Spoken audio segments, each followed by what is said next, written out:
नमस्कार, स्वागत है आपका हमारे झारखंड में। आपके साथ मैं हूं करिश्मा। खबरों की करेंगे शुरुआत। सबसे पहले बात करेंगे झारखंड में कोरोना संक्रमण से रिकवरी रेट में लगातार सुधार आ रहा। लगातार संक्रमितों की अपेक्षा कोरोना संक्रमण से स्वस्थ होने वालों की संख्या तेजी से बढ़ रही है। राज्य में बीते 24 घंटों में 358 नए कोरोना पॉजिटिव मरीज मिले, जबकि 726 मरीज स्वस्थ होकर घर लौट चुके हैं। वहीं 6 कोरोना संक्रमित मरीजों की जांच चली गई, जिसमें पूर्वी सिंहभूम में 1 मरीजों की मौत हो गई है। इसके अलावा धनबाद, गढ़वा, हजारीबाग, लोहरदगा, रांची में एक मरीजों की मौत हुई है। राज्य भर में नए मिले संक्रमितों में सबसे अधिक पूर्वी सिंहभूम में 51। इसके अलावा रांची में 23 मरीजों की पुष्टि हुई है। स्वास्थ्य विभाग के आंकड़ों के मुताबिक राज्य में अब तक 5060 लोगों की मौत हो चुकी है। इस समय कुल एक्टिव केस 5312 है।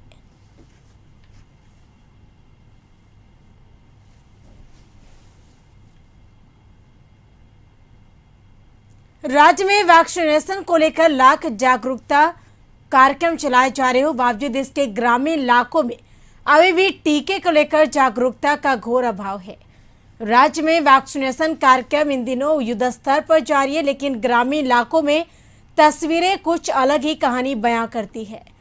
राजधानी रांची के कांके प्रखंड में 20,000 से ज्यादा की आबादी वाले सुकरहुटू पंचायत में वैक्सीनेशन को लेकर लोगों में जागरूकता की बेहद कमी नजर आई है। वैक्सीनेशन कार्यक्रम से जुड़ी सेविका ने बताया कि कुछ मोहल्ले के लोग अभी भी वैक्सीनेशन से परहेज कर रहे हैं। गांव में 16 मार्च से चल रहे वैक्सीनेशन कार्यक्रम के 5 चरण पूरे हो चुके हैं। वहीं इस प्रश्न पर कांके वीडियो ने कहा कि रमजान में खाली पेट होने के कारण वैक्सीनेशन नहीं ले रहे थे।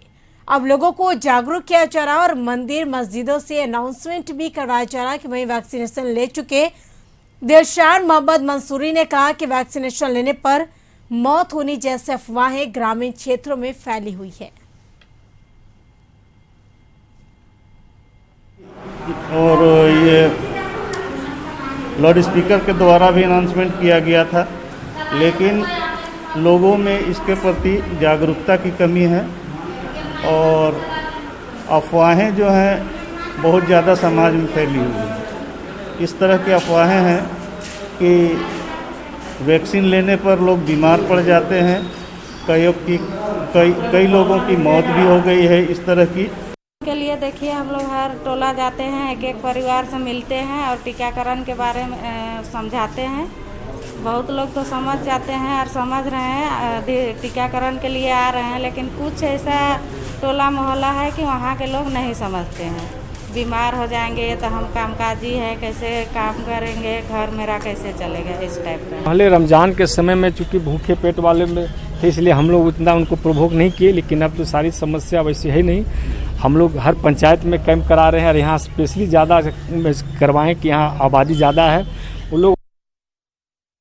अधिक जानकारी के लिए रांची से हमारे संवाददाता संदीप जुड़ चुके हैं लाइव पे। संदीप, शहरी क्षेत्रों में बात की जाए तो हालांकि संक्रमण के दर में काफी जो बढ़ रहे थे उसमें कमी देखी जा रही है, लेकिन ग्रामीण क्षेत्रों में बात की जाए तो वैक्सीनेशन को लेकर किस तरह से लोगों को जागरूक किया जा रहा, किस तरह के कार्य किए जा रहे हैं?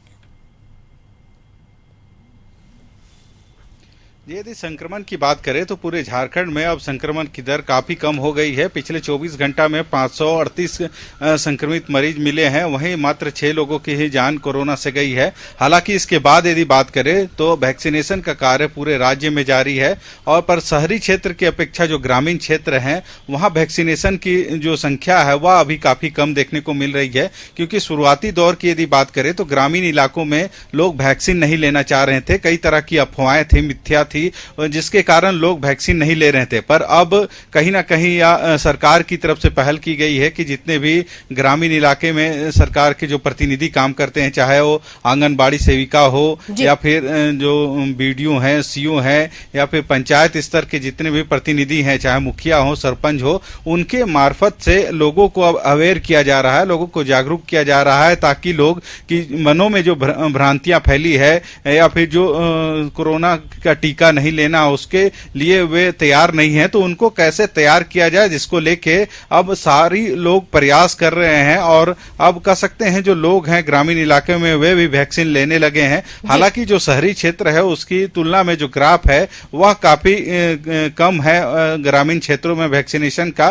पर जिस तरह से सरकार की ओर से जो पहल की गई है या फिर जिला प्रशासन भी अपनी कदम इसकी ओर उठा रही है, जो मुखिया है ग्रामीण इलाकों में, जो पंचायत के सरपंच होते हैं या फिर जो पंचायत सदस्य होते हैं, पंचायत प्रतिनिधि हैं, उन सभी को मुख्यमंत्री भी एक बार कह सकते हैं ऑनलाइन बात भी किए थे, ताकि वे अपने इलाकों में जो ग्रामीण क्षेत्र उनका जो इलाका आता है वहां पे लोगों को तैयार करे कि वे वैक्सीन लें। क्योंकि अब जो संख्या है तो धीरे धीरे ग्रामीण स्तरों में भी संख्या बढ़ रही है। हालांकि यदि शहरी क्षेत्रों की बात करें तो यहाँ पे 18+ और 45+ दोनों का वैक्सीनेशन जारी है और लगभग शहरी क्षेत्र और ग्रामीण क्षेत्र मिला के लगभग 70 से ऊपर वैक्सीनेशन सेंटर बनाए गए हैं, जहां पे सुचारू रूप से सभी को वैक्सीन दिया जा रहा है। जी बिल्कुल, तमाम जानकारी के लिए शुक्रिया संदीप। बढ़ेंगे अगली खबर की ओर। लातेहार में स्वास्थ्य चिकित्सा व्यवस्था में लातेहार जिला बेहतर उपलब्धि हासिल करते हुए 12 बेड का आईसीयू वार्ड बनकर तैयार हो गया है, जिसे मुख्यमंत्री हेमंत सोरेन ऑनलाइन उद्घाटन करेंगे। इसको लेकर जिला प्रशासन द्वारा समुचित व्यवस्था कर ली गई है। इसके साथ ही बरियातों के बारीखाप में 20 बेड का ऑक्सीजन सपोर्टेड वार्ड, चंदवा बरवा डी और महुआ टाउन में 10-10 बेड का ऑक्सीजन सपोर्टेड बेड का भी मुख्यमंत्री ऑनलाइन उद्घाटन करेंगे।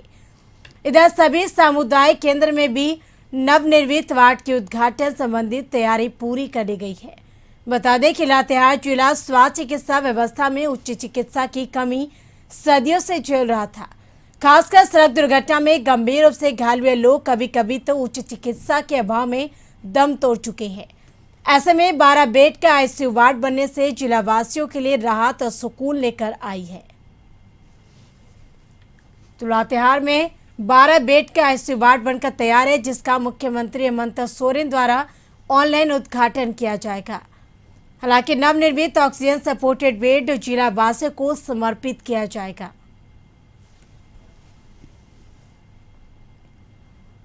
अधिक जानकारी के लिए लातेहार से हमारे सहयोगी मनोज जुड़ चुके हैं फोन पे। मनोज, 12 बेड का आईसीयू वार्ड बनकर तैयार है, जिसका मुख्यमंत्री हेमंत सोरेन ऑनलाइन उद्घाटन करेंगे। किस तरह से तैयारी की गई है और कितने बजे यह उद्घाटन किया जाएगा?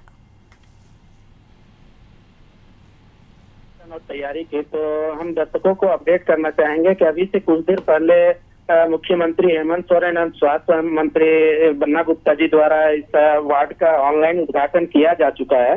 और जो प्रक्रिया थी, जो बनने की कवायद थी, वो तकरीबन 1 माह पूर्व से आरंभ हुई थी, जिसको आज अमली जामा मुख्यमंत्री जी द्वारा दिया गया है। और करिश्मा, ये लातेहार जिला के लिए एक बड़ी उपलब्धि स्वास्थ्य चिकित्सा क्षेत्र के मामले में भी हुई है, क्योंकि काफी लंबे समय से यहाँ पे बेहतर चिकित्सा को लेकर लोगों की जान जाती रही थी। तो अब इसमें से कुछ काबू पाने की ओर लातेहार जिला अग्रसर है करिश्मा। अब इसके साथ ही अगर हम बात करना चाहेंगे कि लातेहार जिला में ऑक्सीजन सपोर्टेड बेड यानी वार्ड को भी 4 प्रखंडों में मुख्यमंत्री हेमंत सोरेन ने इसको ऑनलाइन उद्घाटन करते हुए जिला वासियों को सुपुर्द करने का काम किया है।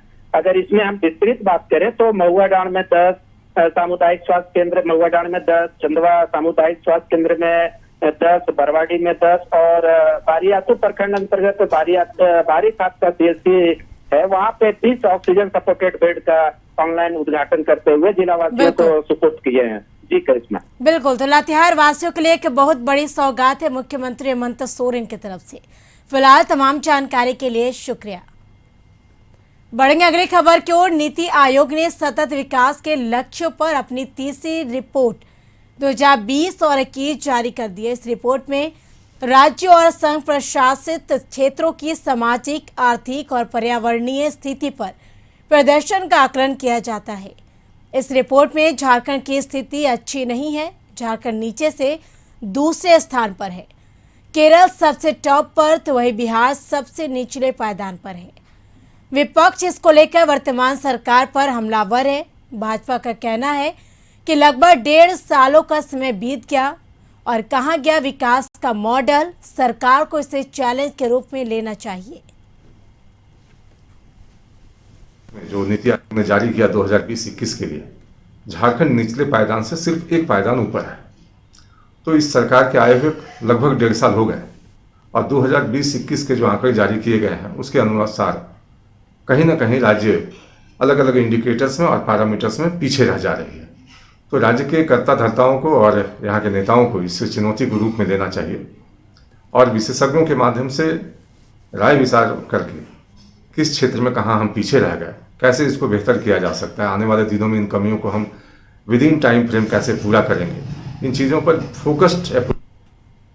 राष्ट्रीय जनता दल झारखंड के प्रदेश अध्यक्ष अभय कुमार सिंह जी ने निर्णय लिया कि लालू प्रसाद यादव के 74वें जन्मदिन को गरीबों के नाम समर्पित किया जाएगा। लालू प्रसाद जी गरीबों के कल्याण, सामाजिक न्याय और सद्भावना के लिए हमेशा अग्रसर रहे हैं। इसलिए देशव्यापी आपदा को देखते हुए उनके जन्मदिन को हम गरीबों और जरूरतमंदों के नाम समर्पित करेंगे। इसलिए यह निर्णय लिया जाता है कि हर जिला, प्रखंड और पंचायत में लालू जी के जन्मदिन के अवसर पर गरीबों और जरूरतमंदों को खाना खिलाया जाएगा। प्रदेश में भी पदाधिकारी अपने अपने क्षेत्र में गरीबों के बीच भोजन का वितरण करें। कोरोना के नियमों का पालन करते हुए सामाजिक दूरी का ध्यान रखते हुए सभी कार्यक्रम किया जाएगा। जिला, प्रखंड और पंचायत में गरीबों को, जरूरतमंदों को, वंचितों को भोजन कराया जाएगा। प्रदेश में भी सारे पदाधिकारी और प्रकोष्ठ के अध्यक्ष अपने अपने इलाके में गरीबों को भोजन कराएंगे। उनके निर्देश के अनुसार इस वर्ष लालू जी का जन्मदिन हम वंचितों के नाम, गरीबों के नाम, जरूरतमंदों के नाम करेंगे।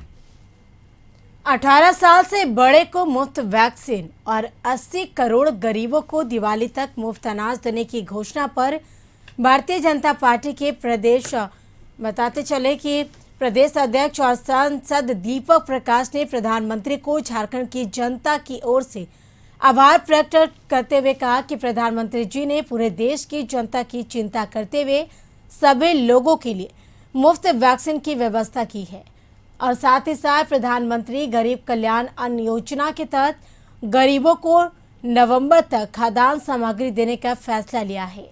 इसके लिए 3.25 करोड़ झारखंड की जनता की ओर से आभार प्रकट करता हूं। साथ ही उन्होंने राज्य सरकार को आगाह करते हुए कहा कि इस टीके को आप बर्बाद ना करें, टीका सब लोगों को मिले, इसकी हेमंत सरकार चिंता करे और साथ ही उन्होंने कहा कि गरीबों को उनके हक का अनाज भी मिलना सुनिश्चित हो।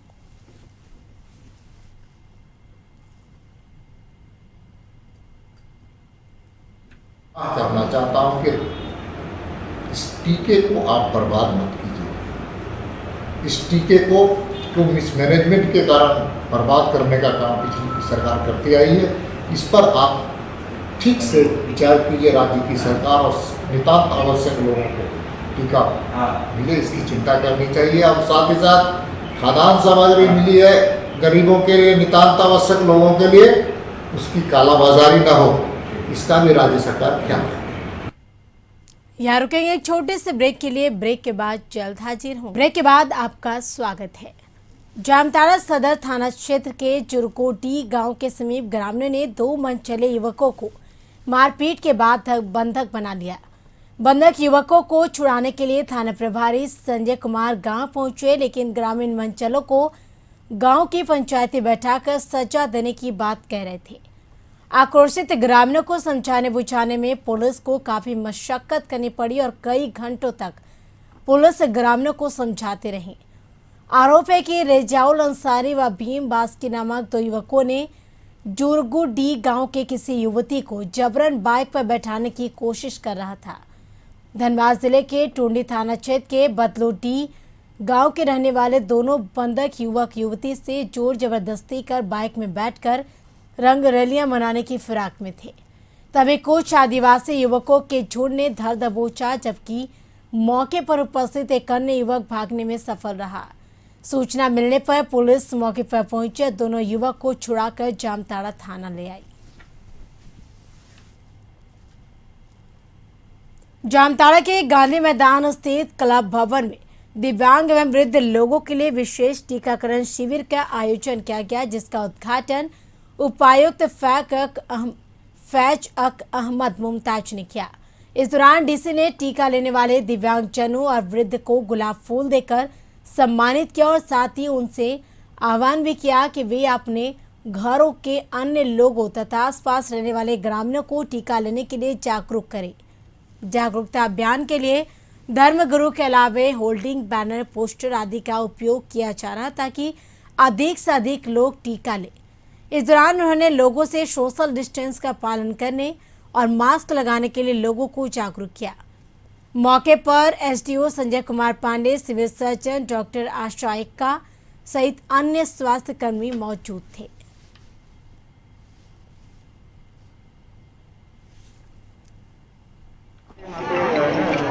लगाया गया है ताकि अवेयरनेस भी फैल सके, उन लोगों को स्पेशली यहाँ पे लाया जा सके और वो फिर आगे अपने सगे संबंधियों को भी वैक्सीन लेने के लिए मोटिवेट करें। ये स्पेशल कैंप है स्पेशली एबल्ड लोगों के लिए। और सर लोगों को जागरूक करने के लिए सर क्या किया जा रहा है प्रशासन के? ये तो आप देख ही रहे हैं, लगातार पिछले 4-5 महीनों से लगातार कोशिश की जा रही है। हर तरफ चौराहों पे पोस्टर और होर्डिंग लगी गई है। उसके अलावा हम लोग हर तरह के लोगों को संपर्क कर रहे हैं। गांव में जो भी इम्पोर्टेंट लोग हैं, प्रधान हैं, मुखिया हैं या इन्फ्लुएंशियल लोग हैं, पढ़े लिखे लोग हैं या धर्मगुरु हैं या रूरल और किसी तरह के इन्फ्लुएंशियल लोग हैं, उन सबको। सरायकेला जिले के कंपनी स्थापित पूर्व ग्राम सभा से जन सुनवाई नहीं की, जिसके विरोध में बैठक चांडिल प्रखंड क्षेत्र के जरियाडीह ग्राम सभा कार्यालय में मांझी बाबा सुरेश सांसदा की अध्यक्षता में संयुक्त ग्राम सभा की बैठक हुई। बैठक को संबोधित करते हुए कहा कि जरियाडीह में Crystal Meta Farm Private Limited द्वारा बगैर ग्राम सभा के जमीन अधिग्रहण किया है, जो भारतीय संविधान के 5वीं अनुसूची के अंतर्गत अनुच्छेद 244 यानी एक भूमि अधिग्रहण अधिनियम 2013 पैसा एक्ट 1996 का पूर्णतः उल्लंघन है।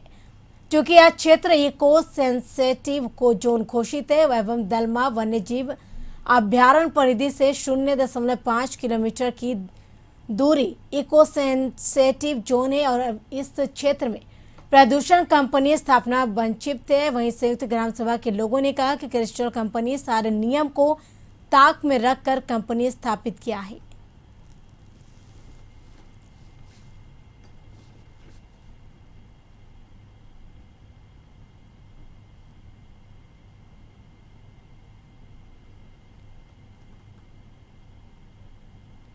लोहरदगा से खबर, बीज विनिमय एवं वितरण योजना अंतर्गत 50% अनुदान पर बीज वितरण कार्यक्रम 21 और 22 का आयोजन कुड्डू प्रखंड और अंचल कार्यालय परिसर में किया गया। इस मौके पर कुल 49 किसानों को धान का बीज उपलब्ध कराया गया। किसानों के बीज धान का किस्म IR 64 का वितरण किया गया, जिसका अनुदानित मूल्य 1775 रुपये प्रति क्विंटल है।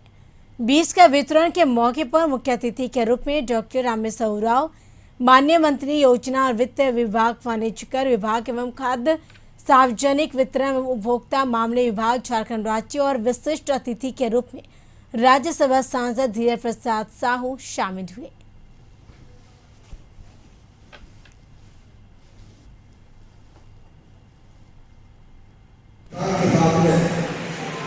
राजनीति नहीं होनी चाहिए और किसी के फायदे के लिए किसान का के कहने पर बहुत तरह नहीं चलाना चाहिए। आज विभाग की बात है कि हम लोगों की जब से सरकार आई, कोरोना का प्रकोप हम लोगों के हिस्से में आई। 75% लोग जो गाँव में रहते हैं, चाहे हम खेती बाड़ी में हैं या खेती बाड़ी से ताल्लुकात रखते हैं, किसान हैं, मजदूर हैं, खेत में काम करते हैं, तो उनको अगर बढ़ाना है तो कृषि को बढ़ाना पड़ेगा। कृषि को बढ़ाना पड़ेगा तो समय से पहले खाद देना होगा, बीज देना होगा। झारखंड के लोहरदगा जिले के अंचल अधिकारी की गाड़ी नक्सल प्रभावित क्षेत्र के दौरे के दौरान नदी में फंस गए अधिकारी बिना किसी सुरक्षा के थे। इनके साथ केवल ड्राइवर था। किस्को प्रखंड का भावार तलसा का इलाका नक्सली गतिविधियों के लिए कुख्यात रहा है। जंगल पहाड़ों से घिरा है। सड़क और पुल के बगैर आम जनता को कितनी तकलीफों का सामना करना पड़ता है, इसका एहसास झारखंड प्रशासनिक सेवा के अधिकारी और किस्को में अंचल अधिकारी के रूप में तैनात बुडाई सारू को हुआ। लोहरदगा के तलसा नदी में इनकी गाड़ी फंसी तो इन्हें गाड़ी में जरूरी सरकारी दस्तावेज छोड़कर केवल एक डायरी हाथ में लेकर दूसरों का मोहताज बनकर चलना पड़ा। जब खुद की गाड़ी फंसी तो अधिकारी ने माना कि दूरदराज के क्षेत्र में पुल पुलिया नहीं होने के कारण आवागमन की दिक्कतें हैं।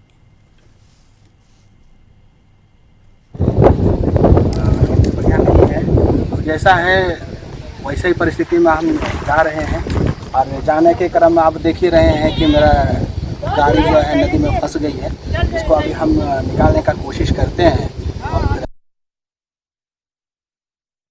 सत्ताधारी दल झारखंड मुक्ति मोर्चा के महासचिव सुप्रियो भट्टाचार्य ने प्रेस कॉन्फ्रेंस कर बीजेपी पर आदिवासी विरोधी काम करने का आरोप लगाया है।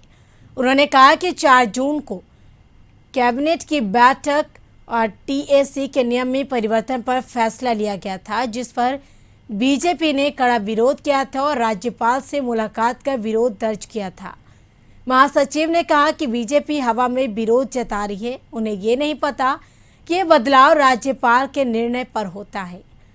वहीं छत्तीसगढ़ सरकार पूर्व में रमन सिंह की सरकार ने भी इसी तरह का निर्णय लिया था। उस समय कोई विवाद नहीं हुआ।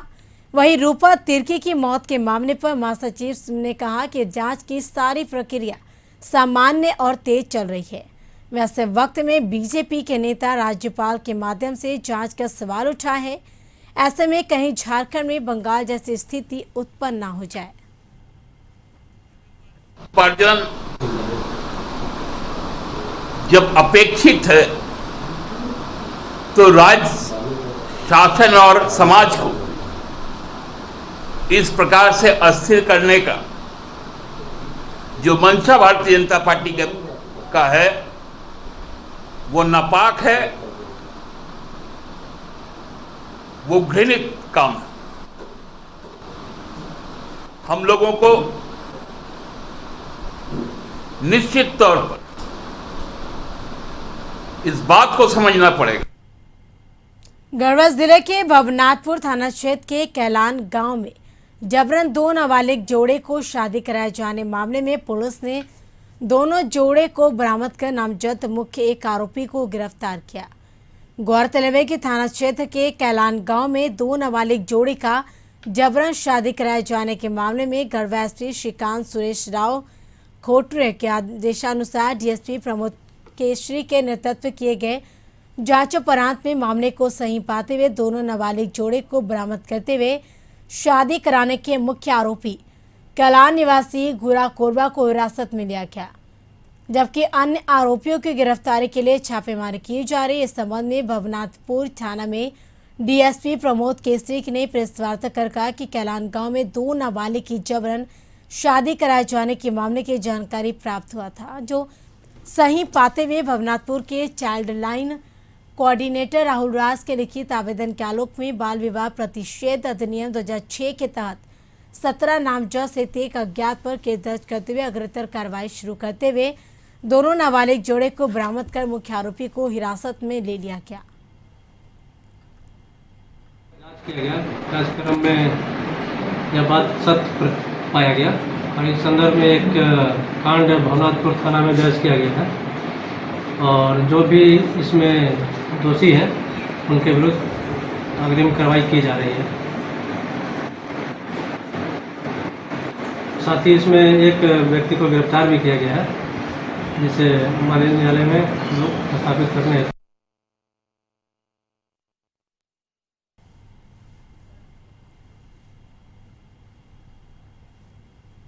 जमशेदपुर के टेलको थाना क्षेत्र में पड़ने वाला मदर टेरेसा वेलफेयर ट्रस्ट का मामला थमने का नाम नहीं ले रहा। ट्रस्ट के संचालक हरपाल सिंह पर अनाथ आश्रम की 2 नाबालिग बच्ची ने छेड़खानी का आरोप लगाया है और इसके बाद यह ट्रस्ट सुर्खियों में आ गया। ट्रस्ट के बाकी 40 बच्चों ने हरपाल सिंह पर लगाए गए आरोप को गलत करार दिया है और कहा है कि हरपाल सिंह और उनकी पत्नी हमारे माता पिता हैं। अगर इन्हें पुलिस गिरफ्तार करती है तो हम लोग भूखे मर जाएंगे। उधर इस मामले को लेकर ट्रस्ट की लड़कियां एसपी दरबार पहुंची और पूरे मामले की जांच करने की मांग की है। वैसे बच्चियों का कहना है कि मनोज गुप्ता नामक व्यक्ति जो राजनीतिक पार्टी से ताल्लुक रखता है, उसने ही पूरा मामला को सुर्खियों में लाया और अपने फायदे के लिए हरपाल सिंह पर गलत आरोप लगाए हैं। अधिक जानकारी के लिए जमशेदपुर से हमारे सहयोगी मनोज जुड़ चुके हैं लाइव चैट पे। Manoj, mother Teresa welfare trust का मामला सामने आ रहा है कि जिसमें कई तरह के गंभीर आरोप लगाए जा रहे हैं ट्रस्ट संचालक पर, आखिर पूरा मामला क्या है? देखिए करिश्मा, सीधे तौर पे ये पूरा मामला ये राजनीतिक से प्रेरित है, क्योंकि जिस इलाके में ये ट्रस्ट है यहाँ पर झारखंड मुक्ति मोर्चा और भारतीय जनता पार्टी, दो पार्टी का यहाँ पर नेता जो है वो काफ़ी सक्रिय है और दो पार्टी के नेता के बीच ये ट्रस्ट जो है अब फंसता जा रहा है। हालांकि जो दो छात्रा ने जो ट्रस्ट के संचालक है हरपाल सिंह पर जो आरोप लगाया है छेड़खानी का, उसकी जांच अभी तक पूरी नहीं हुई है। सिर्फ उसके कह देने के बाद पुलिस ने FIR दर्ज किया और उसके बाद पूरे मामले की तफ्तीश शुरू करने से पहले ही गिरफ्तारी को लेकर छापेमारी शुरू कर दी, जिसको लेकर जो ट्रस्ट में 46 जो छात्राएं हैं वो अब ट्रस्ट के संचालक के साथ आ गई। इन लोगों का सीधे तौर पे कहना है कि जो ट्रस्ट के संचालक है हरपाल सिंह, वो उनका वैसा रवैया नहीं है। बचपन से जब इस लोगों ने होश नहीं संभाला था तब हरपाल सिंह के यहाँ ये लोग रह रहे हैं इस ट्रस्ट में, और उसके बाद अब तो बड़ी हो गई है, 18 साल की हो गई है। उसके बाद अब तक इनके साथ कभी भी हरपाल सिंह ने कोई गलत हरकत नहीं की, माता पिता की तरह इन्हें रखा और इन लोगों का सीधे तौर पे कहना है कि ये मेरे माता पिता है। अगर पुलिस बिना जांच किए हुए अगर इन दोनों आदमियों को गिरफ्तार करती है तो हम लोग खाएंगे क्या। हालांकि एसपी दरबार सभी बच्चियां पहुंची है और न्याय की गुहार लगा रही है। और जी बिल्कुल, तमाम जानकारी के लिए शुक्रिया मनोज। इसके साथ इस बुलेटिन में फिलहाल इतना ही। आप बने रहिए कशिश न्यूज के साथ। नमस्कार।